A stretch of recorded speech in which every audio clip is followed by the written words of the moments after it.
A psicanálise é feita dos seus conceitos, não é outra coisa, né? E aí eles tinham participado, né, pelo que eu entendi aqui, eu tentei ver historicamente o que era isso, mas de uma reunião no domingo com psiquiatras, né? Provavelmente algum dos eventos da escola de psiquiatria, ele participava, porque ele é psiquiatra também. E os psiquiatras naquela época eram, especialmente na França, né, muito resistentes e são até hoje, né, grande parte deles resistem à psicanálise, dizem assim, isso é um monte de bobagem, né? O que interessa é a química. Aí ele fala assim, né? Então vocês são postos de lado e eles vão discutir entre eles sobre as potências, né? Potências químicas, dizendo assim, isso é falta do produto A, do produto B, do produto C, um desequilíbrio químico, e enfim, o psiquiatra vai lá e vai, né, dar a indicação e vai dizer assim, isso se resolve com remédio, não com conversa, né? A psicanálise existe, ela tem o seu conteúdo e ela continua, porque ela tem validade, ela funciona, né? E nós estamos aqui exatamente para isso, né? E vamos continuar falando sobre o que entendemos da psicanálise, vamos ajudar nossos pacientes e tudo mais. E aí ele também fala da reunião que eles tiveram com Coiré. Esse Alexandre Coiré era um professor da Sorbonne, que falava sobre os filósofos. E ele reúne uma turma para assistir um seminário que o Coiré já estava dando sobre Platão. Exatamente, eles tinham visto o Mênon, né, que é um dos diálogos, curtinho, um diálogo de Platão, onde ele descreve a experiência de ensinar alguma coisa a um escravo. O desafio é esse, né, que o Sócrates está com um aluno, que é esse Mênon, e esse aluno dele diz para ele, mas eu não entendo quando você diz que o conhecimento já existe na pessoa. O trabalho de ensinar é apenas despertar reminiscências. Por quê? Porque tanto para Sócrates quanto para Platão, a alma que detém o conhecimento e ela é imortal, certo? Ela volta várias e várias. Eu falo que o Platão é um pré-cristão, né? Um pré-católico, né? E essa é a ideia. Essa alma é indestrutível, ela é imortal e ela vai acumulando conhecimentos. Quando ela incorpora, você esquece. E aí o que você vai fazer? Você vai, ao ensinar alguma coisa para alguém, você vai despertar essa memória que a pessoa já tinha. E aí ele traz o escravo e faz um experimento, depois a gente vai falar sobre isso, né? Para provar que esse escravo tenha lá dentro dele um conhecimento, né?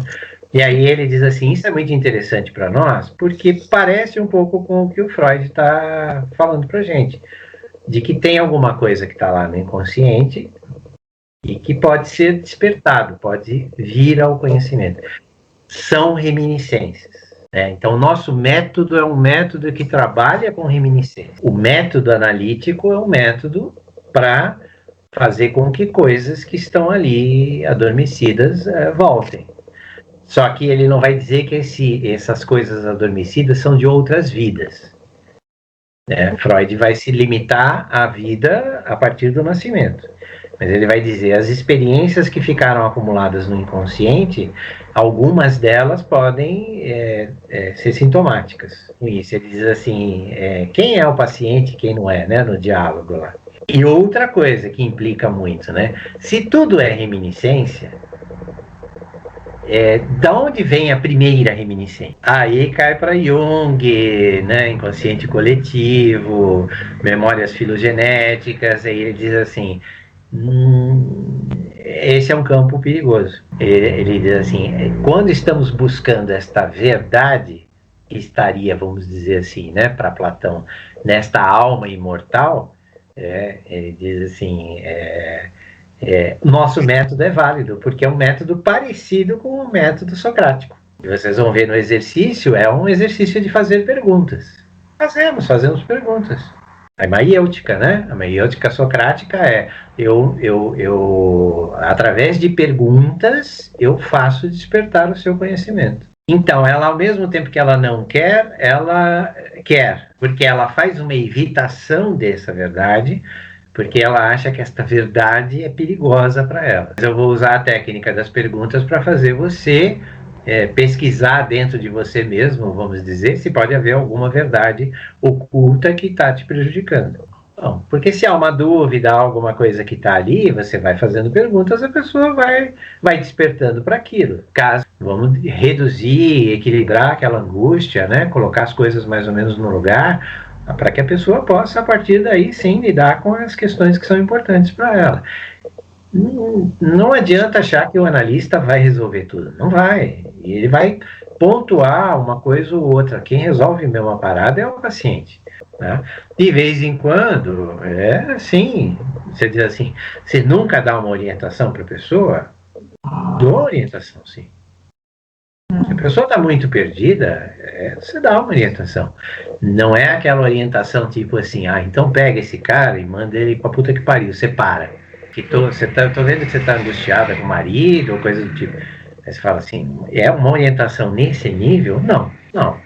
Eu não posso dizer para você separar ou ficar junto, né, ou mudar de país, ou mudar de emprego. Como assim? Eu não vivo a sua vida, eu não posso ter esse grau de influência. Né? Freud, inclusive, era muito categórico, ele dava 2 orientações. A primeira orientação é: procure falar livremente, na associação livre, não se censure, seja, né, o mais claro possível, fale de tudo. Essa orientação para dar o resultado era a associação livre. Né? E a segunda orientação é: não tome nenhuma atitude. Muda de cidade, troca de emprego, sei lá, né? Se joga da ponte. Não faça nada disso agora. Aguenta aí, segura, né? Não tome nenhuma decisão. Porque nós vamos trabalhar juntos, vamos mexer em várias coisas para te dar exatamente sustentação para você poder, né? Tá sendo cuidadoso aqui, porque está dizendo assim, né? Olha, nós estamos acompanhando o seminário do Coiré, vamos olhar o que é que ele contribui para nós, né? Ele diz assim: essa ideia, né, de que a maiêutica é um método interessante para nós, é válida. Sim, né? Como vamos usar isso? Como vamos usar este método para fazer surgir a verdade do sujeito do inconsciente, né? Daquele eu que é o eu inconsciente. É possível? Não é possível? Vamos chegar lá? Não vamos chegar lá? É disso que nós estamos tratando aqui. Mas a ideia é bastante interessante. Toda hora ele traz esse tipo de referência, porque ele fala assim: esses caras já estavam às voltas com isso. Né? E é que o Platão diz, né, a partir de Sócrates, que tudo é reminiscência. Qual é a ideia dele? Ele está se opondo, na verdade, ao sofista. E o sofista era aquele que trabalhava, né, vamos dizer assim, aí eu vou usar os termos gregos lá, né, da época, trabalhava com a doxa. A doxa é aquela coisa do o conhecimento do momento, né, porque o sofista, ele era, vamos dizer assim, né, Sócrates e Platão são contra a democracia ateniense, exatamente porque eles diziam assim: a democracia ateniense está na mão dos sofistas, e os sofistas ganham dinheiro para convencer as pessoas. E eles usam o conhecimento raso, o conhecimento prático, aquela coisa muito do dia a dia, muito evidente, para dirigir as coisas para o lado que o contratante queria. Sócrates e Platão vão condenar isso e dizer assim: nós queremos trabalhar com a episteme ou episteme, né? Tem várias pronúncias, aqui ela tem um acento, né? Que é o conhecimento que já tem uma característica científica, é um conhecimento elaborado. E ele vai dizer: este conhecimento elaborado só vem para nós por causa das nossas reminiscências. Silogismo está do lado da episteme. Silogismo é o método para se desenvolver um conhecimento, né, mais profundo, um conhecimento científico, mais, né, que se estuda, que se baseia, que se desenvolve, né? E o outro é o imediato. O método para silogismo é o método maiêutico. Fazer perguntas, especular, falar hoje, falar amanhã, falar depois, aprofundar, né? Então ele diz assim: Daí pode vir o quê? Daí pode vir a virtude, porque a grande discussão no Menon é se existe virtude ou não, por exemplo, no escravo. A virtude é aquela coisa que está dentro desta persistência na episteme. O virtuoso é aquele que segue. Nós seguimos, nós não somos incansáveis, nós vamos em frente. Ele se opõe ao método sofístico que não está preocupado com isso, está preocupado com o imediatismo, com atingir objetivos e resultados. Então, ficou com essa marca exatamente porque o Platão, né, fala muito disso. Não era sempre lógico, por quê? Porque ele diz,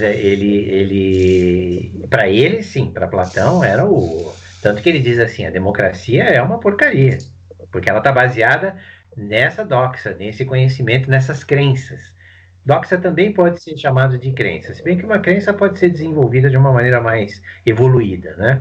Mas de qualquer maneira é aquele conhecimento mais imediato, mais raso, mais... Ele vai dizer, isto não constitui virtude. Então, ele dizia assim, esses caras, e o pior é que depois Lacan vai dizer assim, mas os sofistas têm uma coisa muito interessante neles, é na linguagem deles. Então nós não vamos jogar o sofista fora, nós vamos pegar um monte de coisa dele.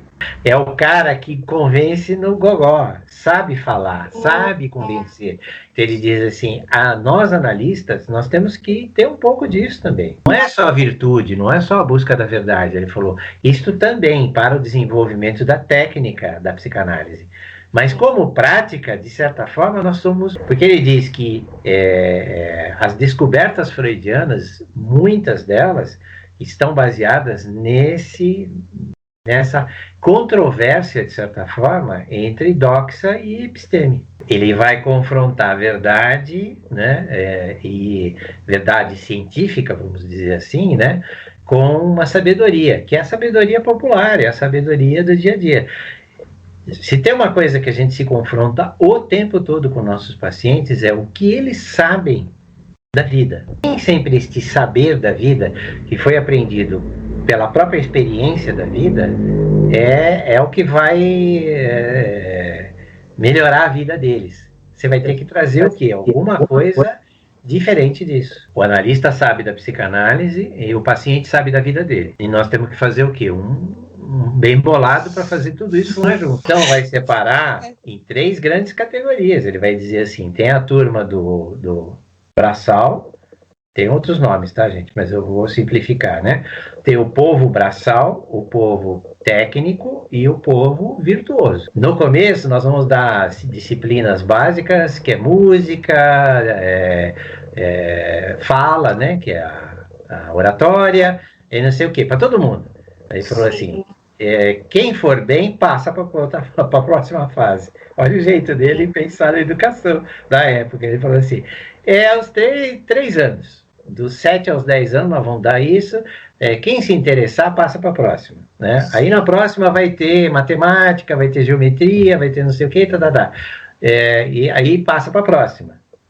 Quem ficar na última peneira, que a estimativa dele era não mais do que 5% da população, vai continuar estudando o resto da vida.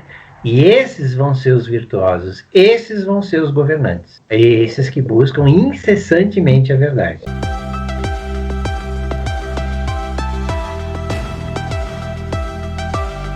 Está sendo tratada essa questão da virtude, né? O que é que não é exatamente igual na psicanálise, mas é parecido. E ele, inclusive, defende aqui os sofistas, né? Que ele fala assim, né?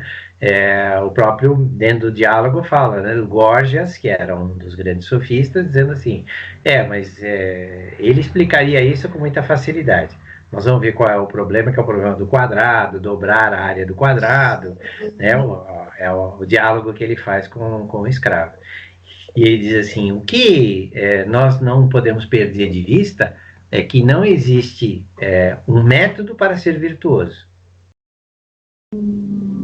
E ele fala assim, isto não invalida o discurso dos sofistas.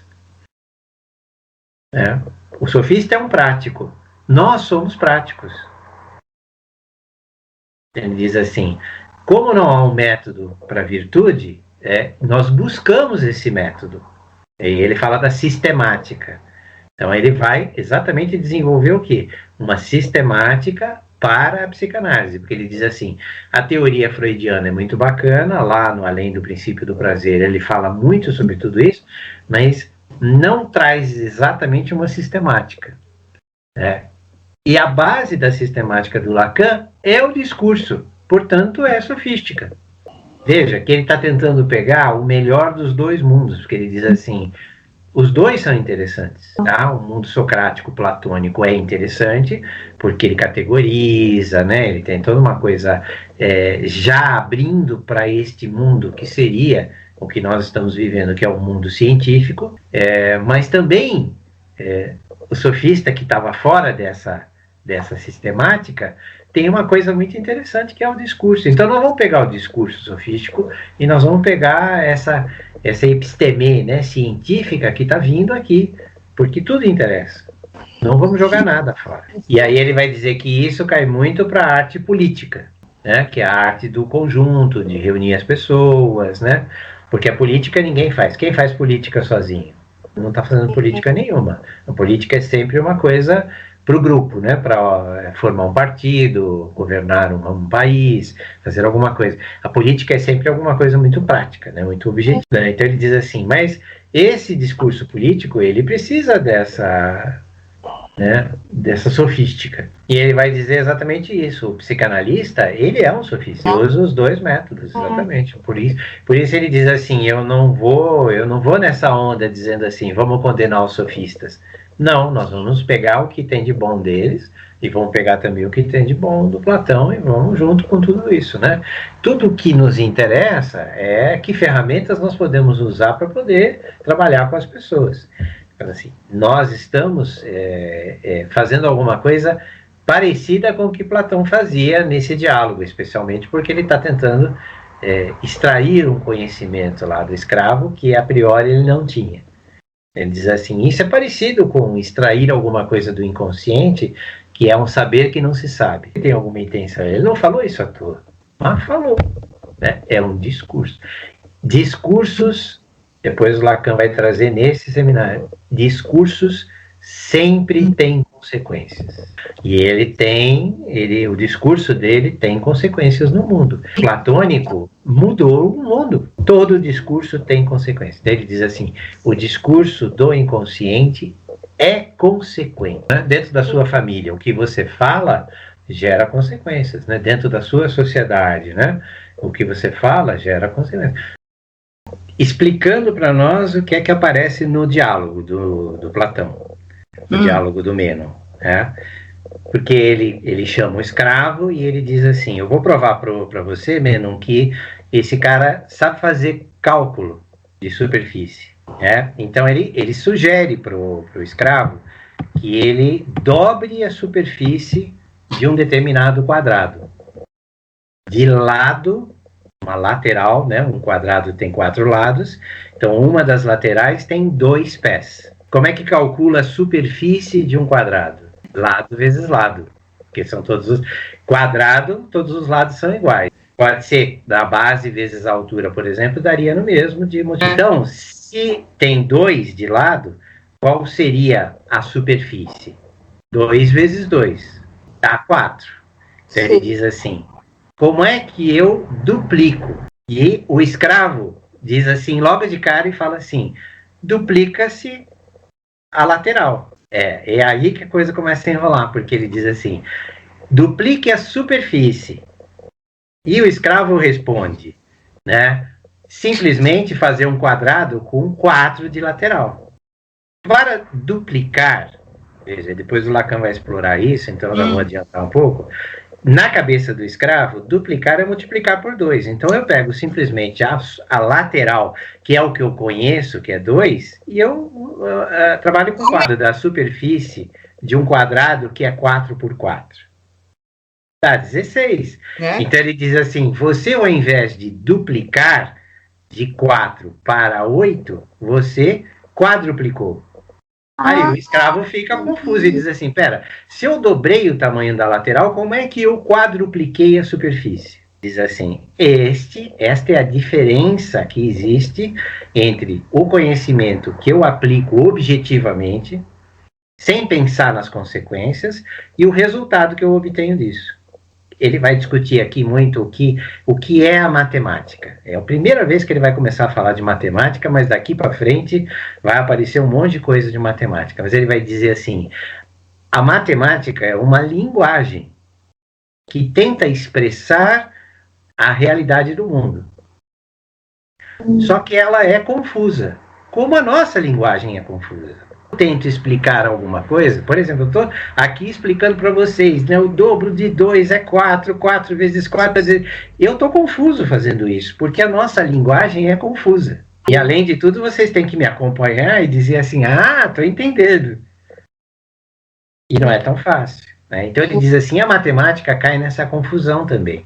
Então ele diz assim, o que Sócrates está trazendo para nós, né? Na verdade, Platão, né, através desse exemplo de Sócrates, ele está dizendo assim, as coisas parecem óbvias, mas não são. Esse diálogo do Mênon, né, o diálogo do Platão, é muito interessante porque ele traz para nós o que está por trás daquilo que fazemos no nosso dia a dia, na nossa linguagem, no nosso pensamento.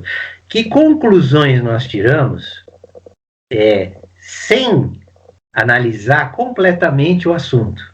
Eu tenho que fazer uma tradução de superfície para lado. E eu não faço essa tradução, eu faço uma coisa direta. Se eu duplicar o lado, eu estou duplicando a superfície. Não, você está quadruplicando a superfície. Porque são 4 lados, exatamente. Está por trás de alguma coisa que eu desconheço, que aí ele vai chamar de imaginário, atentos, na hora em que eu simbolizo. A não ser que a gente seja virtuoso, vou fazer o link lá com o virtuoso, que a gente falou na semana passada, e eu vá adiante. Eu vá tirar conclusões a partir disso. O que o Platão faz, e é o que nós fazemos na análise. Quando vocês falam alguma coisa, eu começo a perguntar, e eu faço vocês irem adiante no seu pensamento. Outros pontos de vista. Para fazer o quê? Para tirar, muitas vezes, essa questão de que a vida é assim, as coisas são assim, é assim que funciona, eu vivo assim. E eu começo a perguntar, e eu faço você girar, para que você olhe para a sua vida para outra forma. Hoje você vive assim.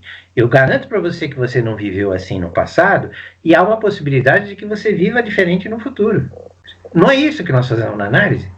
É o método platônico. O que o Platão estava dizendo por mais que possa haver um conhecimento da alma imortal, esse conhecimento da alma imortal, ele nos leva até um certo ponto. A partir daí, nós temos que nos questionar e desenvolver novos conhecimentos. Ele fala assim, isso para nós hoje é tão evidente, porque a nossa episteme científica é evidente que ela é assim. Nós nunca paramos de questionar.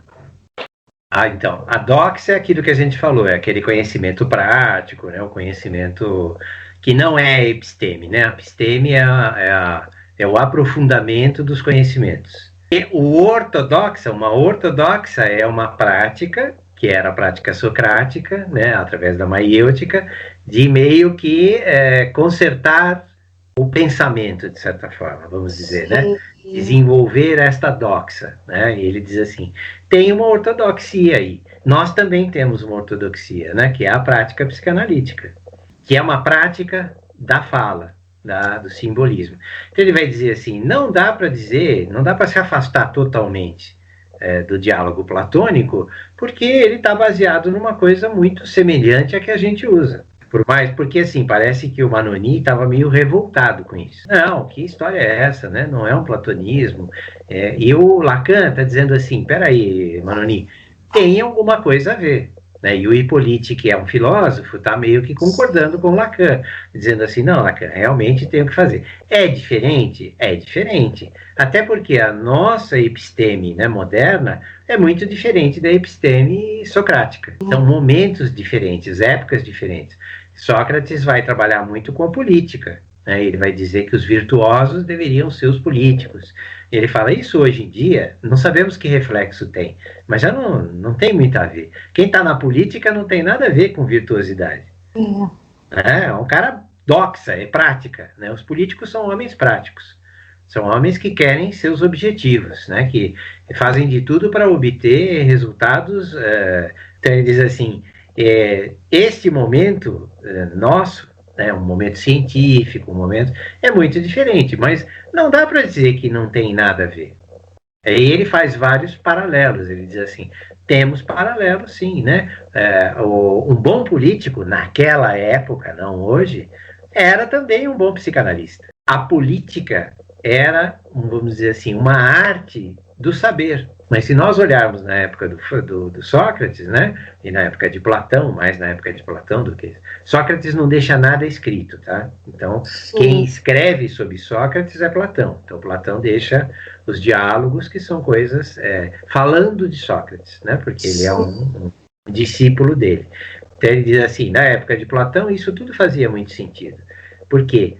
O conhecimento, né, o desenvolvimento da episteme, né, todo esse desenvolvimento científico, estava começando ali, porque o psicanalista vai tentar descobrir as coisas que não estão evidentemente colocadas. O filósofo faz a mesma coisa, ou pelo menos o filósofo daquela época. O Zay até fala, né, nós vamos usar o dia a dia da pessoa, as influências que ele teve do pai, da mãe, dos tios, né, da sociedade. Ele vai falar dele no mundo. Mas, na verdade, o que nós estamos querendo é descobrir a verdade lá do inconsciente que está oculta.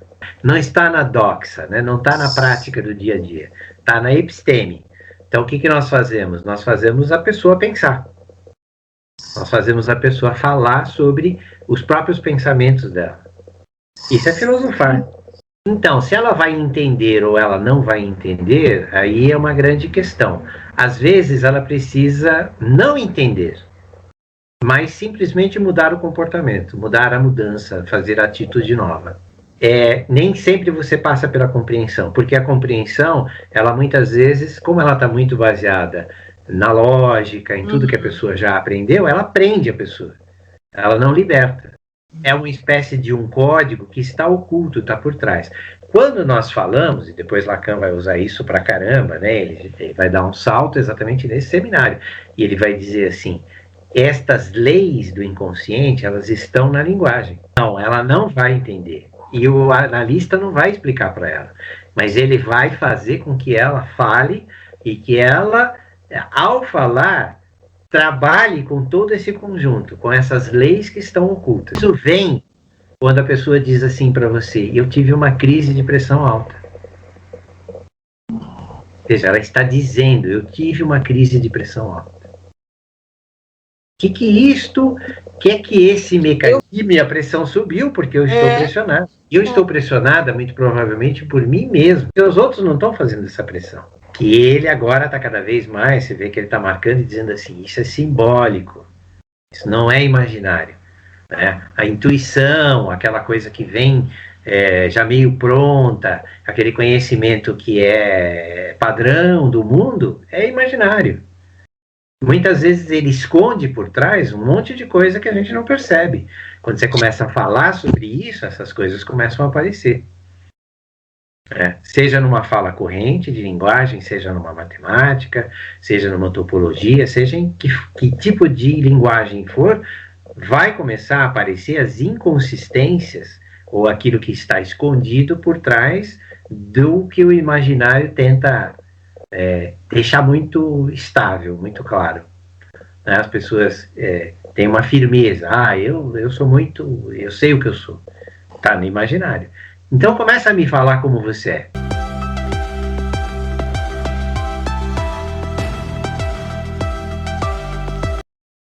Um roteiro de leitura do Freud. Desde os primeiros artigos, as cartas que ele trocava com o Fliess, que é o início da psicanálise, essa correspondência, que nós temos hoje, tá? A publicação Cartas Cartas de Freud a Fliss. Tem uma publicação Sim. brasileira sobre essas cartas. Então ele diz assim, desde o início, né, e depois ele vai discorrendo, ele vai passando por as outras obras, né? O projeto que é em Turf, esse em Turf, é o projeto de uma psicanálise, de uma psicologia, que ele chama de psicologia, mas ele está falando, na verdade, de uma psicanálise. Confusão danada, mas era o chamado projeto. Que ele escreve, mas ele não publica, o Freud. Vai ser publicado muito tempo depois, quando ele morre. Que muitas das coisas que ele já tinha adiantado nesse escrito do projeto, ele muda no meio do caminho. Então ele evita publicar alguma coisa que depois ele vai ter que modificar. Então ele fica suspenso, vamos dizer. E agora, vira e mexe, você vai ver vídeos de psicanalistas, comentários de psicanalistas, onde só se fala desse projeto. Porque muita coisa que hoje está sendo trabalhada, Freud tinha trabalhado nesse projeto. É uma espécie de uma psicanálise às avessas, né? Ele já tinha pensado em muita coisa, segurou, porque ele não tinha certeza, mas a coisa foi andando, e muita coisa está se confirmando que ele tinha colocado lá, né, que é antes de 1900, né, que ele diz assim, a minha obra inaugural. A obra inaugural é a Interpretação dos Sonhos, 1900. Mas antes ele já tinha escrito os trabalhos sobre a histeria, que Lacan nem cita aqui, mas ele já tinha trabalhos da histeria, ele já tinha trocado 1.800 não sei quantas cartas com o Fliss, então tem toda uma publicação.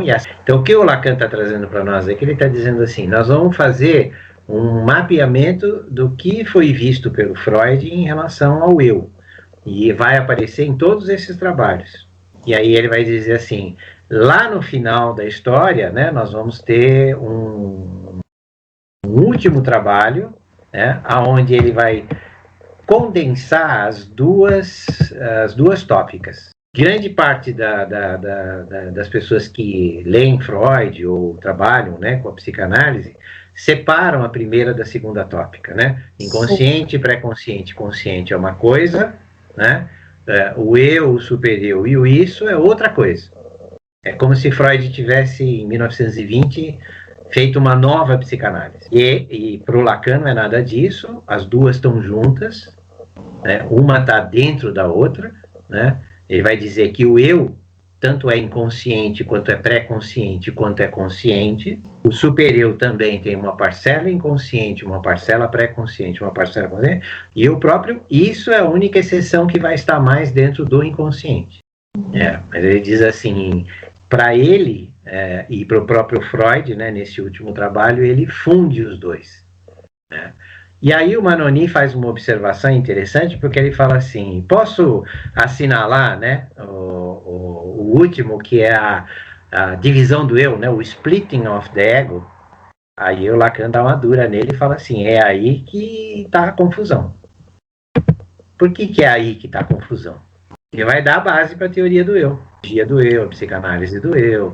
Ele fala assim, é aí que a coisa complica. Então eu não indico essa leitura. E aí ele chama o Coiso para começar a dar uma descrição, né, o Pontalis, para dar uma descrição que ele tinha encomendado, lembra, na última sessão, para o Pontalis ler, né, o Além do Princípio do Prazer, e dar pelo menos uma prévia. Então ele dá 10 minutos, agora nós vamos ter. Aqui ele está fazendo um resumo rápido do que trata o Além do Princípio do Prazer. Então ele está dizendo assim, são 3 coisas que estão ali, né? A partir do momento em que o Freud tem que falar alguma coisa sobre a primeira teoria dele, né, que era a teoria do princípio do prazer, né, de que o sistema, a teoria do Freud é uma teoria neurológica, na verdade. Ele vai dizer assim, né, o princípio do prazer é aquele princípio que tenta sempre reduzir a tensão a um nível constante. Lembrar que Freud está bem na virada do século, né? E a virada do século XVIII para o século do XIX para o XX, o grande assunto daquele momento eram as energias. Sim. Energia elétrica tinha feito um sucesso gigantesco, né, no século que estava terminando, a industrialização tinha se desenvolvido muito, e se falava muito das máquinas e da energia, a energia a vapor, depois a energia elétrica. Isso é uma grande revolução, né? E hoje nós vamos ver, né, voltando tudo isso à moda de novo, né? Fala-se muito do Tesla, fala-se muito, né, do próprio Edison, né? Fala-se muito do Westinghouse, e agora, esses dias eu vi no HBO, né, um filme que fala exatamente sobre essa revolução da energia. Como é que esses três caras trabalharam, né, para revolucionar o mundo a partir da eletricidade. Então, Freud estava muito influenciado por essa visão científica do mundo das energias. Então, o que ele traz? Uma teoria energética para dentro do cérebro humano. Então, naturalmente, ele vai dizer assim, há um princípio dentro do sistema psíquico, que é um princípio de estabilidade das tensões, as energias. Ele já estava falando aí da libido, ele estava falando de uma energia, né, que deve circular, mas ela precisa estar equilibrada. Então, para ele, quando ele recebia, né, os pacientes, ele percebia o quê? Um desequilíbrio energético. Então, a teoria do princípio do prazer era essa, uma teoria que o sistema, através do prazer e do desprazer, faria naturalmente esta regulagem. Quando acontece a Primeira Guerra Mundial, né, de 14, ele começa a ser questionado. Então, a primeira questão que aparece dizendo assim, a sua teoria talvez não esteja tão completa, os sonhos dos soldados traumatizados, que ficavam o quê? Repetindo as experiências de desprazer que eles tiveram na guerra. E de uma forma descontrolada, porque eles não conseguiam evitar sonhar, eles não conseguiam evitar reviver aquelas situações traumáticas, eles adoeciam e morriam. Então ele olha para isso, né, e ele começa a ser questionado também pelos que estão com ele, dizendo assim, Freud, então parece que esse equilíbrio entre prazer e desprazer tem alguma coisa estranha aí. Tá? Então vamos dizer assim que esta é a primeira questão que ele tenta endereçar nesta nova visão, que é a visão de 1920, onde ele vai dizer, bom, então como é que não é só o princípio de prazer que rege, há algo além do princípio do prazer, que é isso que ele vai tentar determinar, e até o próprio Gonzalez fala olha, ele se enrola. E ele se enrola mesmo, né? Porque ele tenta fazer uma teoria que ele não consegue.